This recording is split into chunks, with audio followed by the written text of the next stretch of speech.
कि संसार में दारू की दुकान क्यों है? क्योंकि लोगों की दारू पीने की इच्छा है। इस संसार में वेश्यालय क्यों है? क्योंकि पुरुष को स्त्री का संग करने का, स्त्री को पुरुष का संग करने की इच्छा है। इस संसार में कत्ल खाना क्यों है? कि लोगों की मांस खाने की इच्छा है। इस संसार में इंद्रिय तृप्ति के इतने साधन क्यों हैं? हम बाहर जाते हैं तो इतने सिनेमा हॉल हैं, क्या क्या नहीं है, क्यों है? क्योंकि लोगों की इच्छा है, लोग वहां पे रहते हैं। ये इच्छा ही इस संसार में मनुष्य के बंधन का कारण है। ये जो दूषित इच्छा है वही इस संसार में मनुष्य को बांध के रखती है और वह भगवान की शरण में नहीं जा पाता। नहीं तो इस संसार में मंदिर भी है, और लोग मंदिर में कितने लोग आते हैं?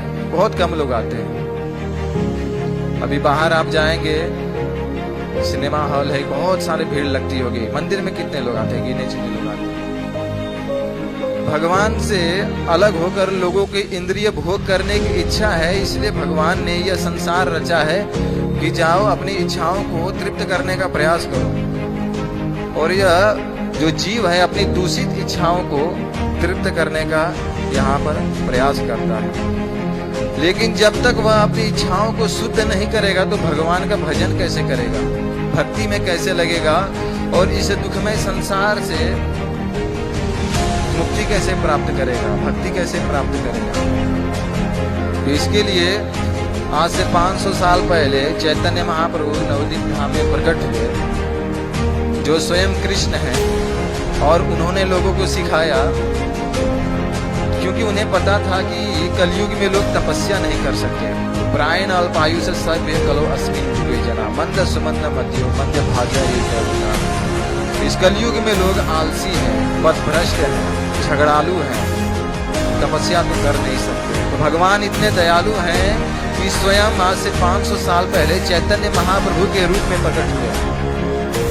इन जीवों को भगवत ज्ञान देने के लिए, भक्ति का मार्ग सिखाने के लिए, कृष्ण प्रेम प्रदान करने के लिए उन्होंने कहा कि तुम्हें कुछ भी नहीं करना है, बस क्या करना है, भगवान का नाम जप करो, भगवान का नाम जपते रहो। और इस तरह से एक दिन आएगा जब जो तुम्हारी दूषित इच्छा है वह शुद्ध हो जाएगी, और जब दूषित इच्छा शुद्ध हो जाएगी तब तुम कृष्ण प्रेम प्राप्त कर सकोगे। और इस शरीर को छोड़ने के बाद मेरे पास यानी गोलोक धाम में प्रवेश कर पाओगे और वहां पे सुखी रहोगे, शाश्वत रूप से निवास करोगे। तो उन्होंने क्या उपाय बताया? उन्होंने बताया हमें जप करना है। क्या जप करना है? तो उन्होंने महामंत्र दिया जिसे कोई भी जप कर सकता है। वह मंत्र क्या है? महामंत्र क्या है? हरे कृष्णा कृष्णा कृष्णा हरे हरे, हरे राम राम राम हरे हरे। जय श्री श्री राधा।